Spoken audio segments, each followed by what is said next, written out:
होता है। ये बात तुम्हें समझ में आ गई? Fermentation of dough. तो let us see it again कि कैसे फूल जाता है, फिर उसी से ब्लड बनती है। तो अब देखो, स्पेलिंग तुम्हारी आराध्या जब तक ठीक नहीं होगी किसी चीज में, लिखते समय गलत कर रही हो क्या? जब मैं लिखता हूँ तो उसे उतारते समय गलती हो रही है, ये दिखता नहीं है तुमको यहाँ से। क्या प्रॉब्लम है तो बताओ। तो पूछो उसको। अगर स्पेलिंग ही ठीक होगी तो कैसे तुम फर्स्ट आओगे? सब सही कर रही, स्पेलिंग नहीं ठीक कर रही, ऐसा कभी नहीं हो पाएगा। फिर इतनी मेहनत कर रही हो, फायदा क्या? कुछ तो तरीका निकालो। चल, आया कि नहीं आया? ध्यान से इस पे लिखो, सोचो कि स्पेलिंग ठीक करेंगे। ठीक, पूरे पॉइंट्स लिखे हो।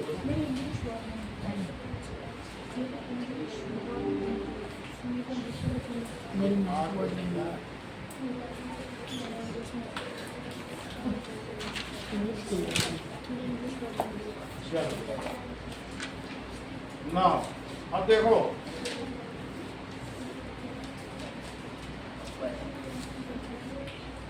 Time lapse fermentation of dough.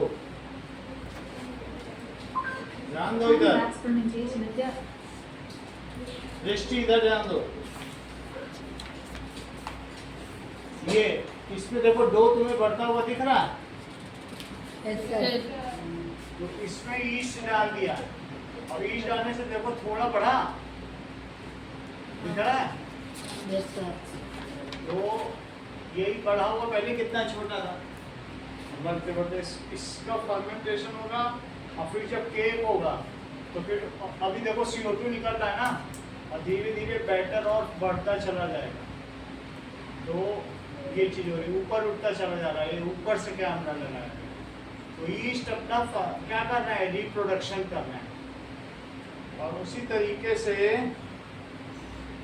सब जगह होता है। अब आगे का देखो, फर्मेंटेशन तुमने देख लिया किस तरीके से हो रहा है। ये धीरे धीरे ऊपर उठ रहा है क्या? Yes sir. तो यही ईस्ट ऐसे फर्मेंटेशन करते हैं, और फिर इसी को हम ओवन में डाल देते हैं तो और फूल जाता है। चलिए अब देखिए, दैट इज, हम लोगों ने ये देख लिया था कि 7 प्रॉपर्टीज देख ली थी। राइजोबियम सरित क्या करता है? सर राइजोबियम क्या करते हैं, और नाइट्रोजन को ऐसे फॉर्म में कर देते हैं जो प्लांट्स के लिए वाटर सॉल्युबल हो जाएगा। स्ट्रेप्टोकोकस बैक्टीरिया कहाँ पाया जाता है? बताते जाओ। सर हाँ बोलो दिव्या। सर लैक्टोबैसिलस किस में पाया जाता है? सर दही में। दही में लैक्टोबैसिलस पाया जाता है। और अगर हमें मैन्योर बनाना होता है वेजिटेबल वेस्ट से, तो इस प्रोसेस को क्या कहते हैं? हर्षित, क्या कहते हैं? डिकम्पोजिशन। क्या कहते हैं? डिकम्पोजिशन। और इस वजह से जो बैक्टीरिया है उन्हें क्या कहा जाता है शिवांश? डिकम्पोजर्स या सैनिटरी इंस्पेक्टर्स, सफाई कर्मचारी, because they make our environment clean and worthy to live. तो ये डिकम्पोजर्स भी कहलाते हैं। ये बात तुम्हें समझ में आ गई? ईस्ट कौन से 2 कामों के लिए इस्तेमाल किया जाता है आराध्या? सर बोलो। सर पहला तो fermentation के लिए। और दूसरा डोसा बैटर ये सब बनाने के लिए। अल्कोहल बनाने के लिए। क्यों नहीं बता रही हो? आते सारे पॉइंट्स हैं, बस स्पेलिंग की गलती है। अब अगला देखो, स्पिरुलिना किस में इस्तेमाल होता है? दिव्या हाँ बोलो। करेक्ट, अगले पेज पे लिखा हुआ है। सर स्पिरुलिना क्या करते हैं, उसको एक वो एल्गे है, और उसका जो पाउडर है वो 100 ग्राम 800 रुपये का मिलता है। क्यों ये हिल रहा है बार बार? हिला रहा है क्या? फिर हिला रहा है तो जब भी ये हिला है तुम्हें ठीक करना है। इसके पैर पे ध्यान रखो। ठीक है, इसका पैर देखो कहाँ है, और जैसे ही हिलाता है तुम तुरंत ठीक कर दो, ठीक, इसीलिए तुमको बैठाना है। अब देखो स्पिरुलिना, ये क्या है, दैट इज B12 का सोर्स है। So one type of algae, ये देख लीजिए स्पिरुलिना पाउडर, स्पिरुलिना पाउडर, ये ऐसा पाउडर है, देख लो, ये समुद्र में पाया जाता है और 800 रुपये का 100 ग्राम मिलता है। इसकी जरा सी खाएंगे आप तो पूरे दिन एनर्जी रहेगी। तो वन काइंड ऑफ एल्गे, ये 8th पॉइंट है, एल्गे, दैट इज, एल्गे को शैवाल कहते हैं, जो पानी में हरी काई उगती है, शैवाल या हरी काई, ठीक है। इज स्पिरुलिना, स्पिरुलिना होता है, ठीक है। विच इज, विधान, आर यू प्रेजेंट ऑनलाइन? विधान आवाज आ रही है, ठीक है। इट इज, ये हैविंग सोर्स ऑफ, ये किसका सोर्स है? Source of vitamin B12 vitamin से बॉडी में कोऑर्डिनेशन बनता है, और नहीं तो लोग ऐसे लड़खड़ाते हुए चलेंगे तो ये B12 की कमी होती है, लहकते हैं पैर। और अगर B12 है तो अच्छे से डांस होगा, कोऑर्डिनेट होगा, कैच होगा, सब कुछ होगा। तो B12 हमारी बॉडी में कंट्रोल एंड कोऑर्डिनेशन लाता है। बात बोलो, बात समझ आ गई? और स्पिरुलिना इसका सोर्स है। आगे देखो, it contains lot of protein and lot of protein, ये भी बताया, और आपको मैंने चित्र दिखाई दिया इस तरीके का होता है। सो इस स्पिरुलिना क्या हो गया है, इस, जैसे तुम देख रहे हो तुम्हारे इसमें डेस्क में पानी में मिला हुआ ग्रीन दिखाया गया चित्र में, पानी में वाटर सॉल्युबल ग्रीन फॉर्म में, उसी पे वही पेज खोलो तो समझ में आए। पेज नंबर 23 खोलो ना, पेज 23 पे है तो 23 खोलो, ये ठीक है। पेपर टाइप लग रहा है। ये पानी में, ये देखो वाटर लिखा है, fill the tank with pond water, add living spirulina, और स्पिरुलिना को ट्वाइस ए वीक ग्रो करते जाओ। और जब उसमें काई, कभी तुमने पानी में काई उगी देखी है किनारे किनारे? पता नहीं, गंदा पानी रहता है वाटर टैंक, कभी अपने घर के ऊपर के टैंक में देखो, कहीं काई भी हो सकती है। तो या फिर कभी पॉन्ड के किनारे जाके देखो तो काई हो सकती है। तो वही बढ़ती चली जाती है, उसी को हाथ से थोड़ा सा लो और इकट्ठा कर लो पेपर में, सुखा के खा जाओ। बस कहीं पर भी ऐसा हो, या कभी भी तालाब में नहाने के बहाने जाओ और चाट लो, वही दिखाया जाता है। तो why is cell considered to be basic unit of life? अगले टॉपिक पे आओ। So cell is considered as basic unit of life. क्यों? लाइफ एज, ठीक है, it is structural and functional unit. It is, ऐसे लिखो, एज ना लिखो, it is structural and functional.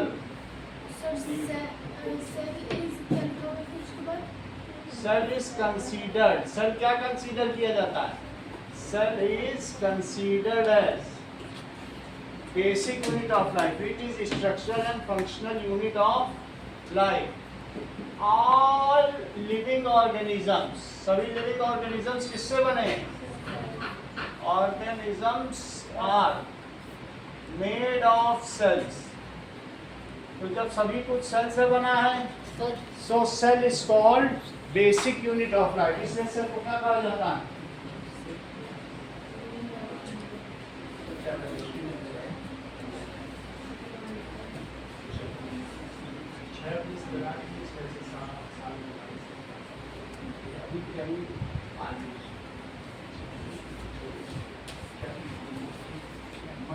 कि 35,000 सालाना उसमें अप्रैल की आपकी कम हो जाएगी 3,000, 32,000 तो बढ़ी कोई नुकसान नहीं। तो इसका हम कहेंगे तस्वीर बता सभी सब ट्रेन का ड्राइवर उसको दिलाना। समझ में आया? अभी शाम की छुट्टी नहीं है। शाम को 6 बजे भेजिए ये साइंस साइंस की क्लास। किस स्कूल में है? और लोग भी CBSE है ना? जो हाँ। हाँ क्लास कर लो। राजस्थान का तो बहुत ठीक है।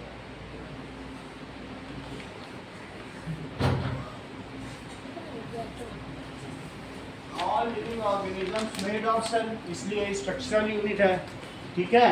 सेल, सेल्स ग्रुप हो जाते हैं टू मेक टिश्यू।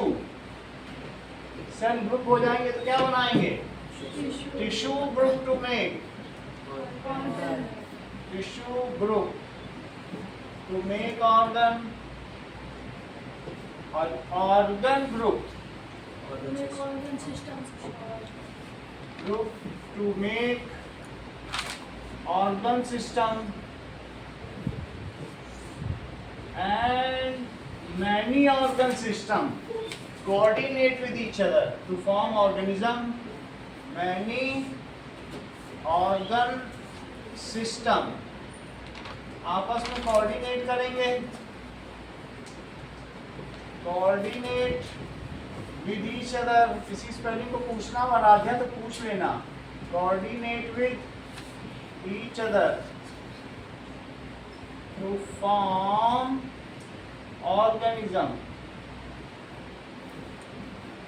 ये बोलो समझ में आई कि नहीं?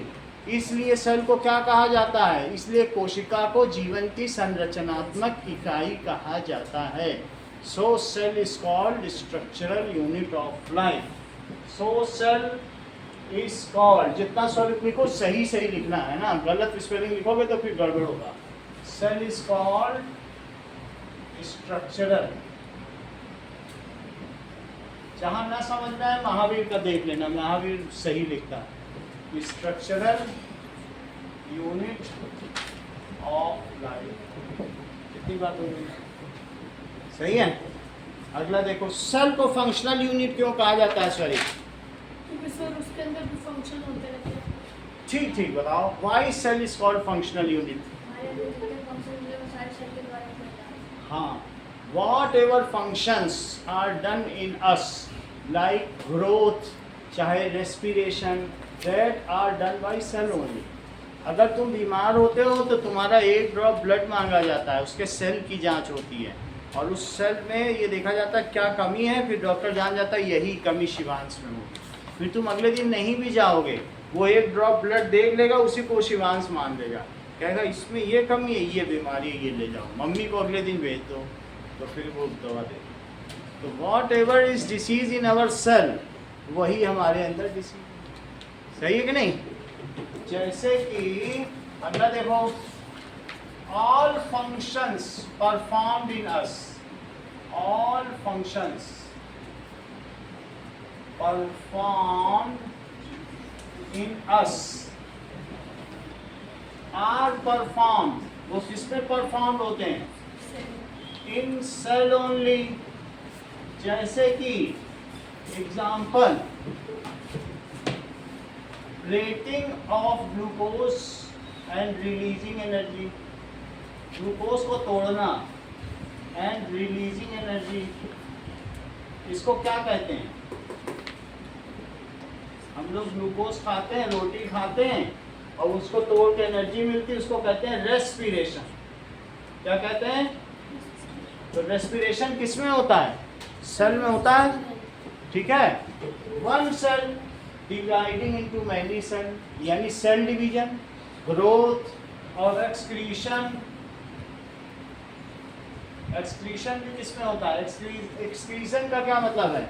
Rejecting out the waste substance या एक्सपेलिंग आउट। हमारी बॉडी से जो वेस्ट सब्सटेंस बाहर निकलता है वो तो सेल से भी निकलता होगा, सेल में भी बाहर निकाल दिया था हो, तो that is ejection of waste substance. उसको क्या कहते हैं? जैसे हमारी बॉडी में सेबेशियस ग्लैंड से स्वेट निकलता है, इसके नीचे ग्लैंड्स है ना, स्वेट ग्लैंड्स, इनसे स्वेट निकलता है, यूरिनेशन होता है, डेफिकेशन होता है, वो सब सेल में भी होता है। इसके अलावा ग्रोथ होती है। आप जैसे न्यूट्रिशन लेते हो और आज क्या ऐसे सेल भी लेती होगी? सेल भी तो ग्लूकोज लेती होगी अपने लिए, तो न्यूट्रिशन होता होगा। और क्या होता होगा? क्या सेल भी रिप्रोड्यूस करती हैं? एक सेल से दो सेल, दो सेल से चार सेल, क्या ऐसा होता होगा? तो उसको कहेंगे रिप्रोडक्शन। क्या कहेंगे? रिप्रोडक्शन। रिप्रोडक्शन। तो ये सभी काम किसमें होंगे? सेल के सेल। बोलो दिव्यांशु, समझ में आई बात कि नहीं? सेल इसीलिए जो कोशिका है वो हमारे जीवन की संरचनात्मक और क्रियात्मक इकाई है, क्योंकि उससे मिलकर ऊतक बनते हैं, ऊतक से मिलकर अंग बनते हैं, अंग से मिलकर अंग तंत्र बनते हैं, और अंग तंत्रों से मिलकर पूरा एक मानव शरीर बन जाता है। इसलिए जैसे ईंट से मिलकर दीवार बनी, दीवार से मिलकर कमरा बना, कमरे से बनकर फ्लैट बन गया, फ्लैट से मिलकर फ्लोर बन गया, फ्लोर से बिल्डिंग बन गई, तो इस तरीके से ईंट ही जरूरी थी। तो क्या सभी जरूरी है हमारे अंदर? ठीक है, बिल्कुल ऐसे ही ऐसा लिखना। आज फिर कल के एग्जाम में 2 नंबर लाने हैं तुमको, आज ध्यान से लिखो बिल्कुल, फिर जरा सा भी इधर उधर नहीं करना। अब सेल 2 तरीके की होती हैं। कौन कौन सी होती है दिव्यांश से बताओ? सिंगल सेलुलर और मल्टी सेलुलर। यस, अभी उसी में नीचे देखो 23 पेज में, क्या यूनिसेलुलर और मल्टी सेलुलर लिखा है? Yes, sir. Cells are of 2 types. कौन कौन सी हो गई? यूनिसेलुलर, यूनिसेलुलर, और दूसरा कौन सा हुआ? Multi cellular. यूनिसेलुलर में भी कई तरीके हैं, जैसे एक प्रोकैरियोटिक हुआ। तो प्रोकैरियोटिक में कौन कौन से हुए? कुछ एग्जांपल दो। Sir bacteria. यूकैरियोटिक, बिल्कुल सही कह रहे हो, बैक्टीरिया। यूकैरियोटिक में भी कुछ हो सकते हैं, सिंगल सेल। प्रोटोजोआ, अगर यूनिसेलुलर है तो क्या कहोगे? प्रोटोजोआ। अच्छा, वायरस आता है क्या? वायरस तो सेल ए सेलुलर है। वायरस इज ए सेलुलर, क्योंकि उसके अंदर जेनेटिक मटेरियल है, बट उसके अंदर साइटोप्लाज्म नहीं है, तो वो बिना सेल का माना जाता है। वायरस कैसा माना जाता है? लिखो, वायरस इज ए सेलुलर का मतलब क्या हुआ?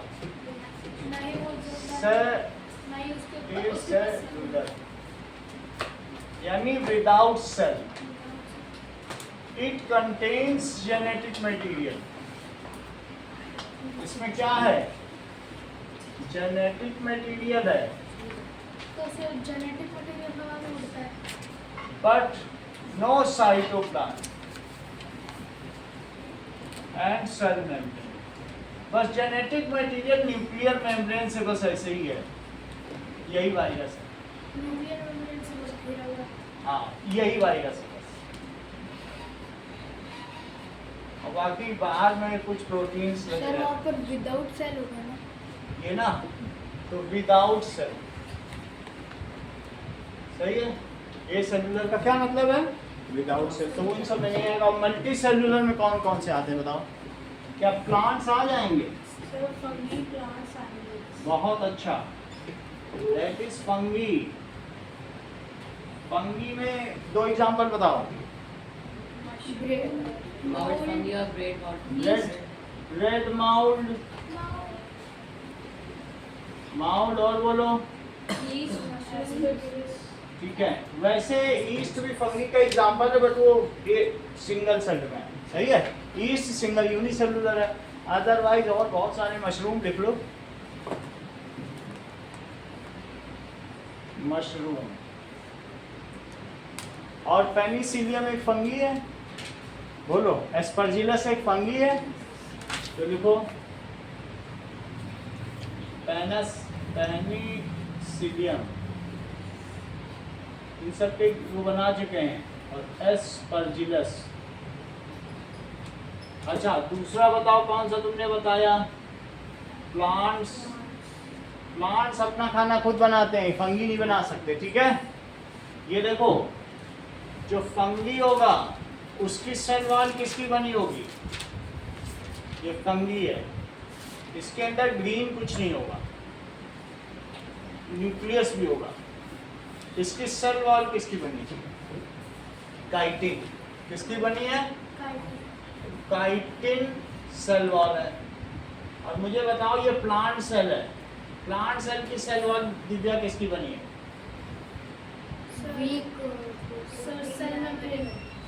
बहुत अच्छा। सर तुम पहले बता देते हो, ये लोग इनको भी थोड़ा सा दिमाग लगाने दिया करो।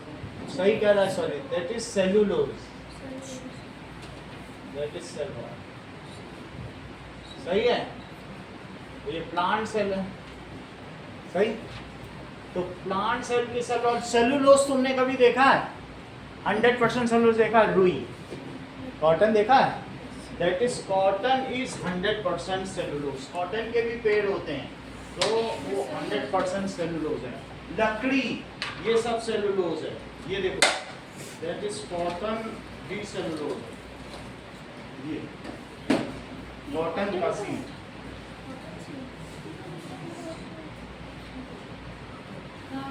हंड्रेड परसेंट इसके अंदर पूरा भरा हुआ है।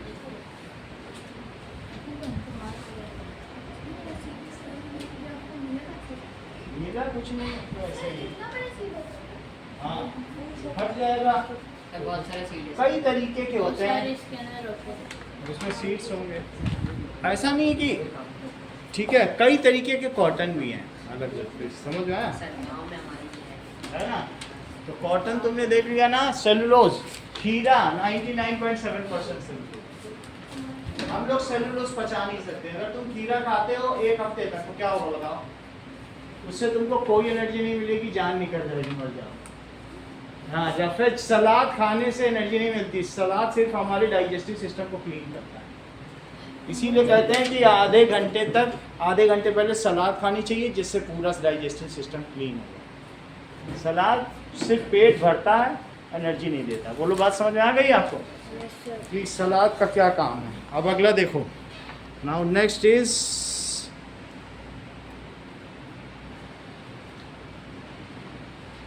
चलो ठीक है, दिख रहा है आप लोगों को पूरा? इसको भी ठीक कर दो। ठीक हो गया?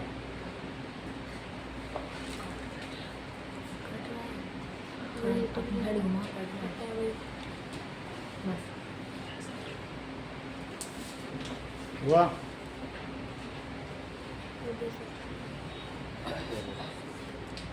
अब आगे देखिए, सिर्फ तुम 2 चीज बताओ शरीर।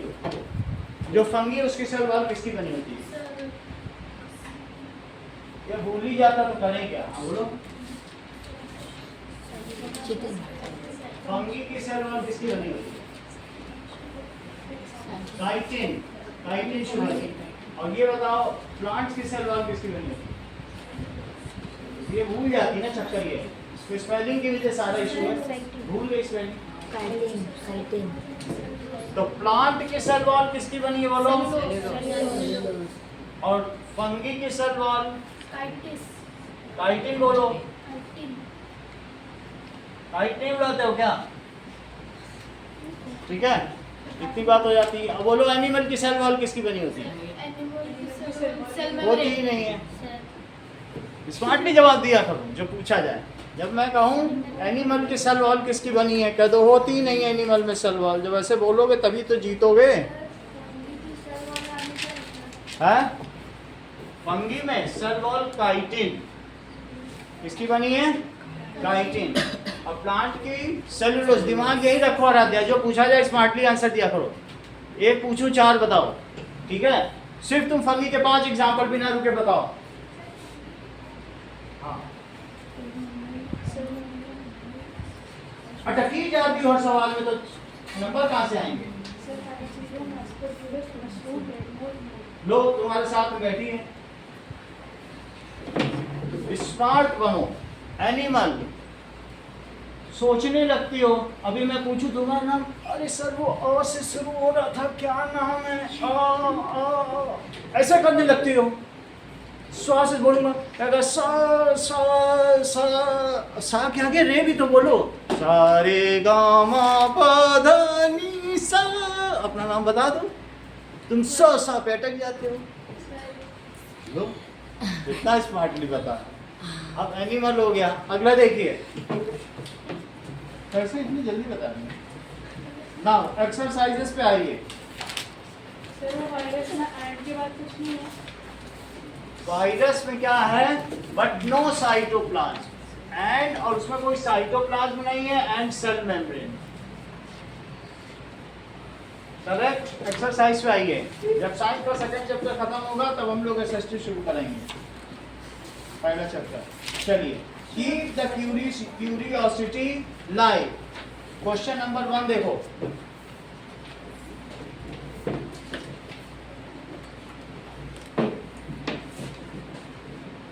ठीक है, सर वो डायग्राम में बता। ठीक है। सर वायरस के पास न्यूक्लियस होता है क्या? वायरस के पास न्यूक्लियस ही होता है सिर्फ, और उसके पास कुछ भी नहीं होता। ये है वायरस, इसके पास कोई सेल नहीं है, न्यूक्लियस है, और न्यूक्लियस के ऊपर कुछ है, ये प्रोटीन है बस। इसके अंदर ये इसका जेनेटिक मटेरियल। समझ में आ गया? ये कोरोना वायरस है।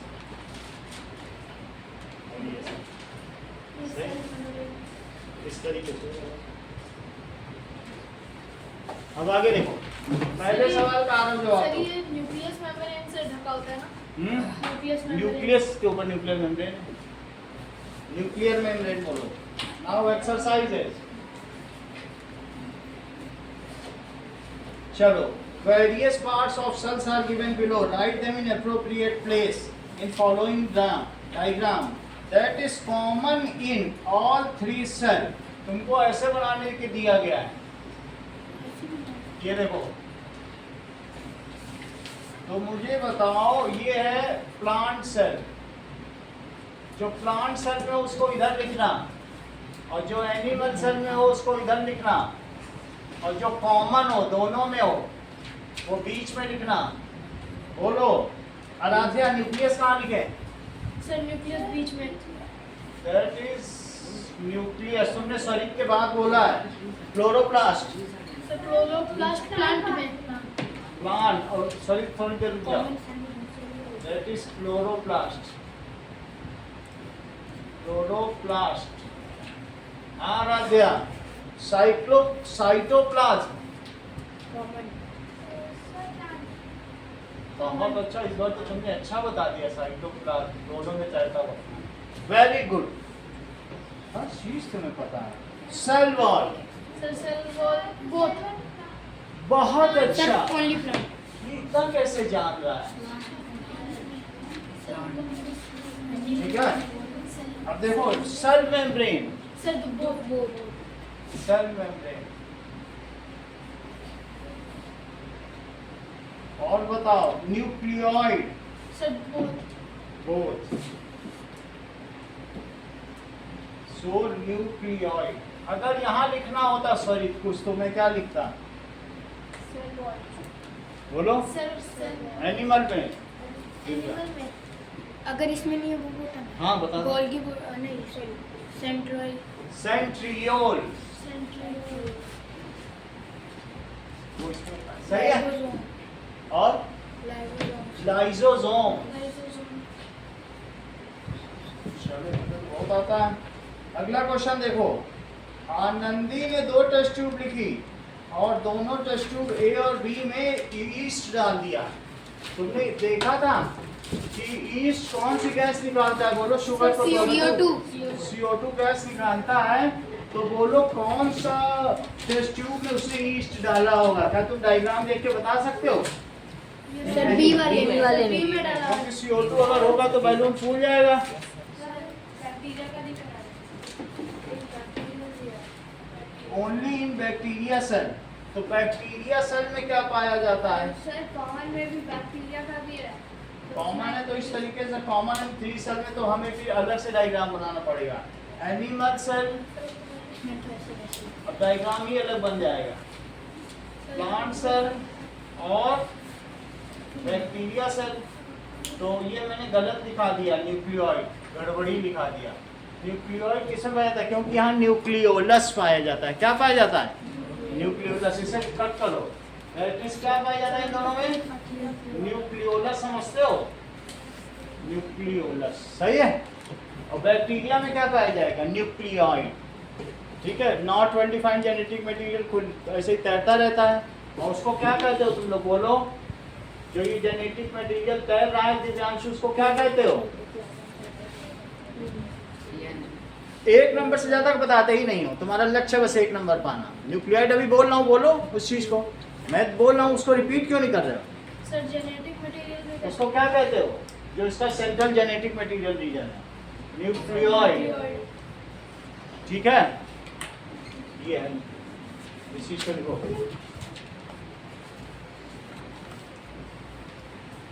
तुम्हारा भाई तो काफी तेज है, तुम ऐसे कैसे निकल गए? वो 100 में 20 नंबर ला रहा है और तुम एक एक नंबर ला रहे हो, बोलो 10 में। भाई से सीखो कुछ। न्यूक्लियोइड क्या चीज हो गई? न्यूक्लियोइड बैक्टीरिया में।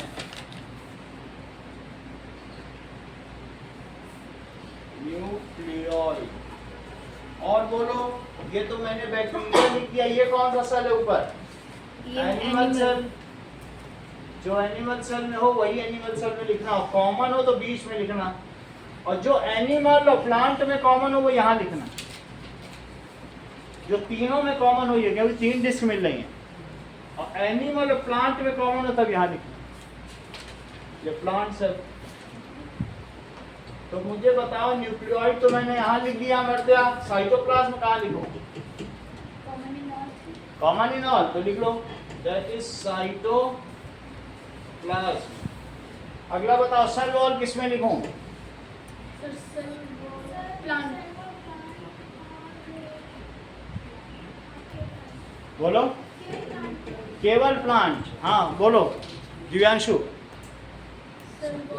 आ रहा हो तुम बताओ। हाँ तो बताया करो, उसका केयर करो, वो बगल में बैठा है तुम्हारे, उसको थोड़ा मोटिवेट करा करो। दैट इज सेल वॉल इन दोनों में, देखो यहाँ बनाया भी है हमने सेल वॉल, ठीक है। अब जरा क्लोरोप्लास्ट बताओ, क्लोरोप्लास्ट किस में पाया जाता है? क्यों बैक्टीरिया में नहीं पाया जाता? बैक्टीरिया में तो क्लोरोप्लास्ट नहीं है, लेकिन वो फोटोसिंथेसिस तो करता है, मैं इसको चेक करता हूँ, ठीक है। ग्रीन तो है ही, अमू का बैक्टीरिया तो फोटोसिंथेसिस करेगा नहीं, सो मैं फिर भी चेक कर लेता हूँ। सर हर एक chloroplast is found both in bacteria and plants. Check करते हैं, बैक्टीरिया में नहीं पाया जाता, सिर्फ किस में पाया जाता है? Plant cells and algae. तो लिखो While some chloroplast. bacteria can photosynthesize, they don't have chloroplasts. Instead, they use chlorophyll within their membrane. Chlorophyll होता है उनके अंदर, लेकिन वो क्लोरोप्लास्ट नहीं होता। आगे देखो, ठीक है। नाउ आगे नेक्स्ट इज सेल मेम्ब्रेन किस में पाई जाती है? आरव, तीनों में, सभी में सेल मेम्ब्रेन है, बाहर सेल वॉल है, तो लिखो सेल मेम्ब्रेन। अगली चीज देखो, न्यूक्लियोइड, ये तो लिख ही दिया, सेल वॉल, सेल वॉल भी लिख दिया, साइटोप्लाज्म ये भी लिख दिया। 3 1 2 3 4 5 कौन सा रहेगा? न्यूक्लियस। न्यूक्लियस किस में लिखें? सर न्यूक्लियस सर प्लांट और animal. करेक्ट, तो यहाँ लिखो क्योंकि सर वो उसमें न्यूक्लियस, सही है, क्योंकि वो उन दोनों में कॉमन है। ओके, अगला सवाल देखिए, that is what do you predict? दोनों में शुगर है, लेकिन एक में उसने बी में ईस्ट डाल दिया है, और फिर उसमें दोनों में बैलून भी बांध दिए हैं। तो ए में ईस्ट नहीं डाला, बी में ईस्ट डाला, चेक करो।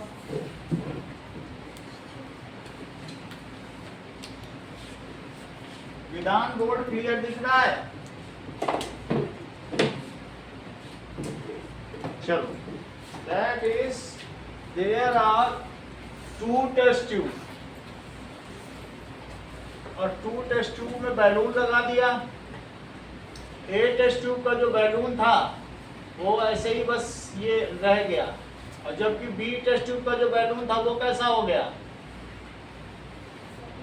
इन्फ्लेटेड हो गया। दोनों में एक ये शुगर सॉल्यूशन है, 1 चम्मच चीनी, 1 स्पून शुगर, और साथ में क्या है? प्लस वाटर, शुगर सॉल्यूशन है। और इसमें क्या है? 1 स्पून शुगर प्लस वाटर और प्लस ईस्ट, तो क्या होगा इसमें बताइए, कौन सी गैस निकल रही है? CO2। ठीक है, तो what you predict after 3 to 4 days, 3-4 दिन बाद तुम क्या देखोगे कि वाई इट इज इन्फ्लेटेड, तो water evaporated in test tube B and filled the balloon with water vapour. क्या ये आंसर सही है कि पानी उड़ा होगा और उसी ने बैलून फुला दिया होगा? अगला आंसर देखो, सर फिर वो इवेपोरेट होकर फुला देता तो फिर दूसरे में नहीं दूसरे में भी हो जाता, तो ए में तो हो नहीं पाया, बी में हुआ है, तो बी आंसर देखो कि the warm atmosphere expanded the air inside the test tube B. क्या वार्म एटमॉस्फेयर था इसलिए बैलून फूल गया? No sir. अच्छा, the yeast produce a gas inside test tube B which inflated the balloon. क्या ये सही है? Yes sir. तो सी इज करेक्ट ऑप्शन।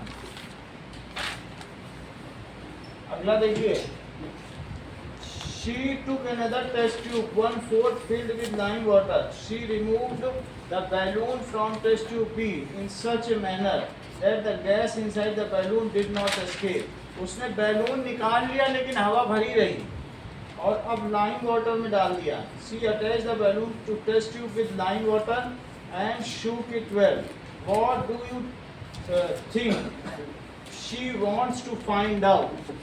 देखो, सेकंड, तुम लाइम वाटर जानते हो कि नहीं जानते हो? Yes sir, sir. क्या होता है? सर वो चूने का पानी। ये देखो, सर उसके अंदर CO2 डाला जाए तो फिर वो मिल्की कलर ले लेता है। देखो CaOH होल ट्वाइस, इसको क्या कहते हैं? Lime water. और अब इसमें कौन सी गैस भरी हुई है बोलो? CO2। फिर से देखो, ये मान लीजिए कि ऐसा समझो कि हमारे पास ये चूना रखा हुआ, ध्यान दीजिए, पूरा चीज करके देखते हैं, दिख रहा है चूना, और इसका मैं एक पानी बनाता हूँ और तुम लोगों को देख के बताना है कि अगर ये देखो ना,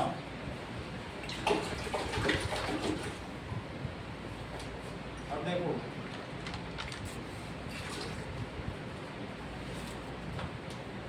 इसमें मैं थोड़ा चूने का पानी कर डालूंगा और सिर्फ माउथ से ब्लो करूंगा, सर फिर वो मिल्की कलर हो जाएगा?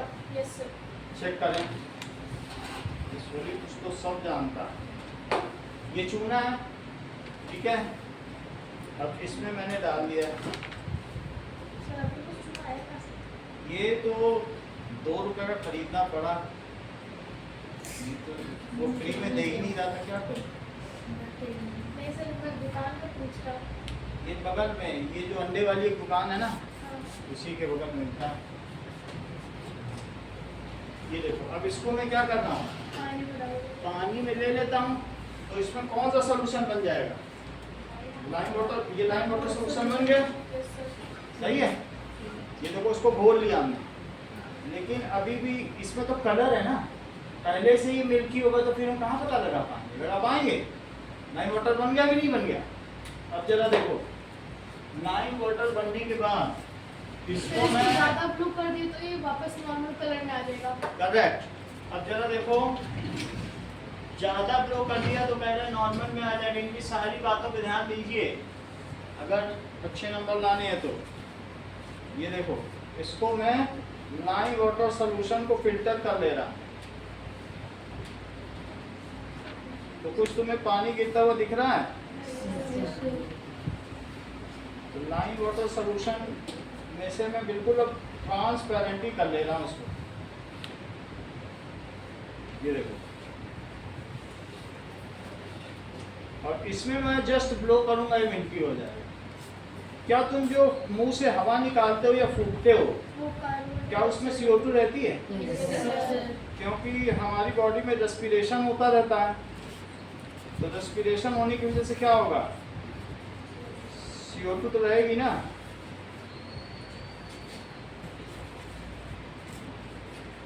ये देखो, मैंने लाइम वाटर फ्रेशली प्रिपेयर्ड बना दिया है। अब ज़्यादा नहीं बनाना, इतना काफ़ी है। चलो, सारा पानी बाहर आ जाएगा। ये बाहर ही आ गया, तुम सही कह रहे हो। अब देखो, इसमें मैं क्या कर रहा हूँ, फूक रहा हूँ एक स्ट्रॉ से।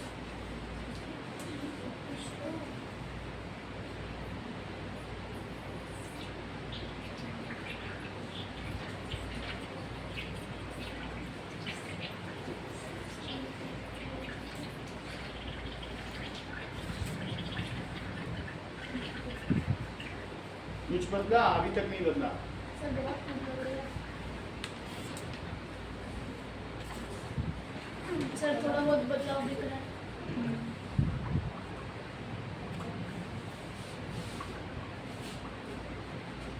ये लाइम वाटर है, इसमें मैं जैसे जैसे फूकता जाऊंगा ये मिल्की होता जाएगा। थोड़ा मिल्की कलर आया कि नहीं? Yes, पहले पहले बिल्कुल क्लीन था।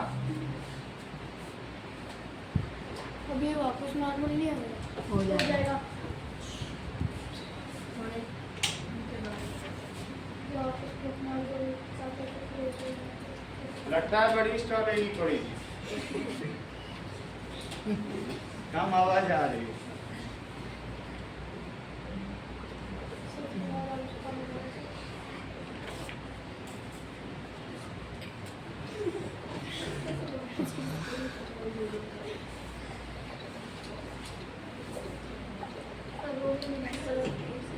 इसका कलर मिल्की हो गया, और करेंगे और हो जाएगा। अभी देखा था नहीं कि ट्रांसपेरेंट था, और ज्यादा करेंगे तो मिल्की और फिर और ज्यादा करेंगे और मिल्की हो जाएगा, फिर और ज्यादा करेंगे तो कलरलेस भी हो जाएगा। ऐसे ठीक है, इतना तुम्हें समझ में आ गया? तो हम थर्ड क्वेश्चन करें कि लाइम वाटर में जब यही चूने का पानी डाला जाएगा तो क्या होगा? Plus CO2। इसमें क्या डाल दिया? सही है, तो उससे क्या हो जाएगा? Milky coloured lime water. कैसा हो जाएगा? Milky colour milky coloured lime water. देखो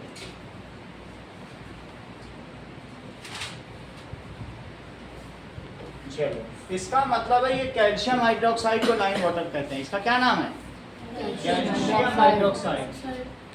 कैल्शियम हाइड्रोक्साइड को लाइम वाटर कहते हैं।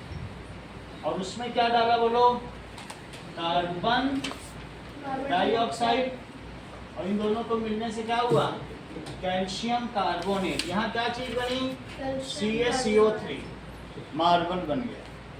यही जो सफेद मार्बल जिसका वो नहीं ताजमहल बना, वही चीज। सर मतलब इसको ठंडा कर दे तो ये मार्बल बन जाएगा। Ca कैल्शियम कार्बोनेट लिखो, ऐसे ही मार्बल बनता है। बोलो पूरी बात समझ में आ गई? अगर समझ में आ गई है तो सेकंड का आंसर दो। हमने वही CO2 डाल दिया है। तो what you think she want to find out? That is CO2। Carbon dioxide किसको चेंज कर देता है बताओ?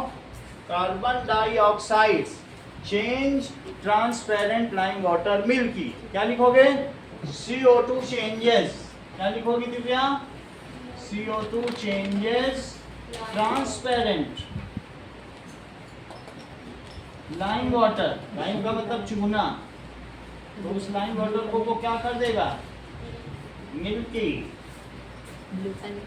करेक्ट। चौथा सवाल देखिए Divya. That is third question. Farmer was planting wheat crops. हाँ। पेन खत्म। पेन खत्म, ले लो। पेन कोई ये से ले जाएगा। ये देखो ये चल रहा है। इन दोनों में देखो जो चल रहा है इससे चलाओ। लिख रहे हो जब भी खत्म हुआ है, मुझे सब तुम्हारी शरारत पता है। जो मैं लिखा रहा हूँ नोट कर लग रहा है। सही है, अब आगे देखो। सर ये वाला ठंडा। ठीक है, नाउ नेक्स्ट क्वेश्चन देखिए।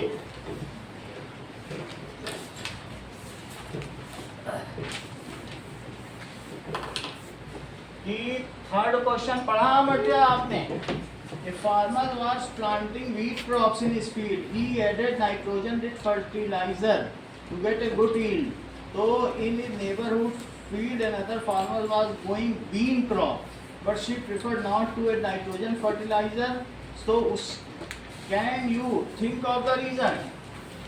तीसरे में एक फार्मर खेती कर रहा था, तो उसने क्या किया बताओ? ये देखो, खेती में उसने फर्टिलाइजर डाल दिया 1 चम्मच, और दूसरे वाली खेती में क्या हो रहा था बताओ, वो बीन्स की खेती कर रहा था। बीन्स जानते हो, सोयाबीन, वो कैसा होता है बीन्स दिखने में, ये ऐसे होता है कि नहीं, किडनी टाइप, तो वो बीन्स की खेती कर रहा था। तो बोलो इसकी नोड्यूल्स, रूट्स में क्या होगा, अपने आप ही रूट नोड्यूल्स आ जाएंगे, और उसमें क्या होगा, लाइजोसोम, क्या होगा ये, और लाइजोसोम क्या करते हैं, सर वो क्या करते हैं, नाइट्रोजन, वो नाइट्रोजन को वाटर सॉल्युबल में बदल देते हैं। अब इसके रूट्स में तो कोई ऐसा लाइजोसोम नहीं है, तो इसलिए इसे नाइट्रोजन डालनी पड़ी। ये नाइट्रोजन फर्टिलाइजर है। कौन सा फर्टिलाइजर है, नाइट्रोजन फर्टिलाइजर। नाइट्रोजन। तो एक फार्मर ने डाला और दूसरे को फायदा हो गया क्या, फर्टिलाइजर उसने डाल दिया। ये हर फसल के साथ 10-5 पौधे बीन के लगा ही देता था, ये बड़ा चालाक है, सोचता है अपने आप लाइजोसोम आ जाएंगे, नाइट्रोजन की कमी पूरी हो जाएगी और हम 5,000 रुपए के फर्टिलाइजर से बच जाएंगे। 5,000 रुपए बचा रहा और ये इन पर लगा ही नहीं रहा भी। तो तुम क्या रीजन समझ रहे हो कि that is in first case, first farmer ने क्या किया, तो देखो इन सेकंड केस, ठीक है, as it is leguminous plant. ये कौन सा प्लांट है, लेग्यूमिनस का मतलब प्लांट, दैट इज, ये भी कह सकते हो कि दालों का पौधा। कौन सा पौधा है, दालों का पौधा। दालों का पौधा। So in its roots nodules, root में भी गांठें होती है। नोड्यूल्स का क्या मतलब होता है, गांठें। Root nodules, there are bacteria. Bacteria का क्या नाम है, ठीक है, राइजोसोम। देखो बुक में लिखा हुआ है राइजोसोम बैक्टीरिया, तुम्हें मालूम है ना, पहले भी तुम लोग पढ़ चुके हो। राइजोसोम बैक्टीरिया कहाँ पीछे लिखा है, ठीक है, कहाँ लिखा है किसके में, राइजोबियम, इसको नाम सही करो, राइजोबियम बैक्टीरिया या नाइट्रोसोमोनास। 2 बैक्टीरिया के नाम, एक राइजोबियम भी है, दूसरा कौन सा है, नाइट्रोसोमोनास। राइजोबियम, सर क्या था नाम, नाइट्रोसो, देखो ये देखो फंक्शन ऑफ नाइट्रोसोमोनास, ये भी यही काम करता Nitrosomonas bacteria are essential in the nitrogen cycle, converting ammonia into nitrite. है, यही This करता है। process, the first step of nitrification, is by Where the nitrosomonas are found? Nitrosomonas bacteria are Fresh commonly water found में in पाए जाते हैं, ammonia-rich कई environments जगह like पाए soil जाते and हैं। fresh water. तुम ये लिख दो, There are the rhizobium bacteria पाए जाएंगे, which convert N2, जो किसको किस में कन्वर्ट करते हैं, which convert N2 in water soluble nitrogen. N2 एक गैस है, nitrogen gas, water soluble nitrogen compound, तो उसमें बदल देंगे। बोलो बात समझ में आ गई। अब देखिए दैट इज, अगली क्लास में हम लोग क्या करेंगे, यहाँ तक कर लिया है, इसके जो बचे हुए क्वेश्चन है वो पूरे करेंगे, 4 to 9 और सोशल साइंस का पहला चैप्टर, ठीक है। आपको कौन से 1 to 3 क्वेश्चन करने हैं, ठीक है, इतना काम करना है, 1 to, हाँ 3 क्वेश्चन, और फ्लो चार्ट बनाना है, जो भी मैंने सेल का फ्लो चार्ट बनाया था ना, वैसे ही बनाना है। सर वो सेकंड वाले में सिर्फ लाइम वाटर प्लस CO2 हाँ ऐसे लिखो, इज इक्वल टू वो CaCO3 इतना चलेगा। अच्छा ये लिखो, और मिल्की कलर लिखो, मिल्की कलर है ना। कुछ नहीं, अब आपको क्या लिखना है, make flow chart of cell, flow chart of cell. What is spirulina and why it is used? What is spirulina? Why it is used?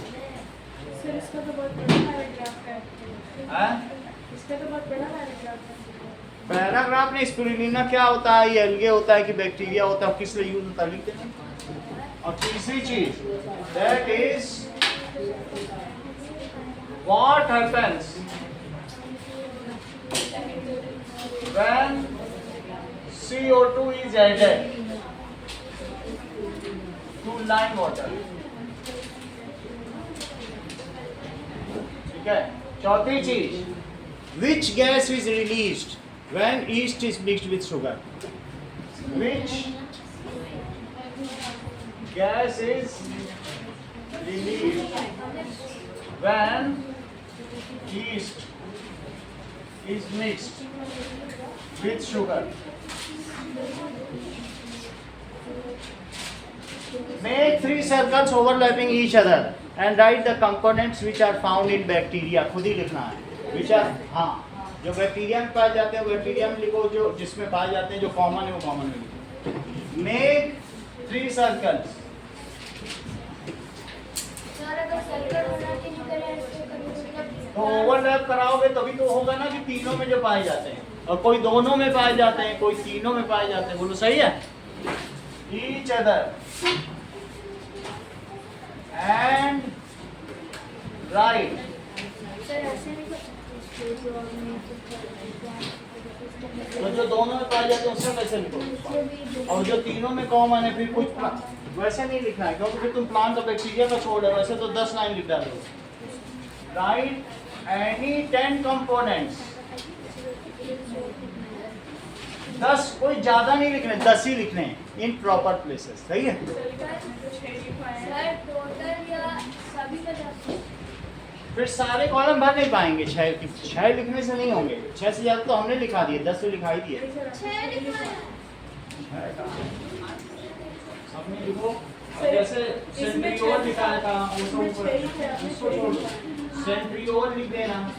ऐसे 8 है, 8 का बहुत सारा है, सेंट्रियोल है, क्लोरोप्लास्ट है, ऐसे लिख देना। और उसमें लिख देना न्यूक्लियाइड है, ऐसे लिख देना। चलो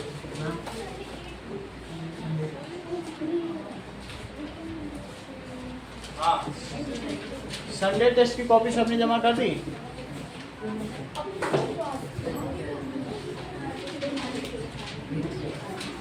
वीडियो भी चल रही, बोलो चल रहे। ये लोग बंद ही नहीं किए होंगे।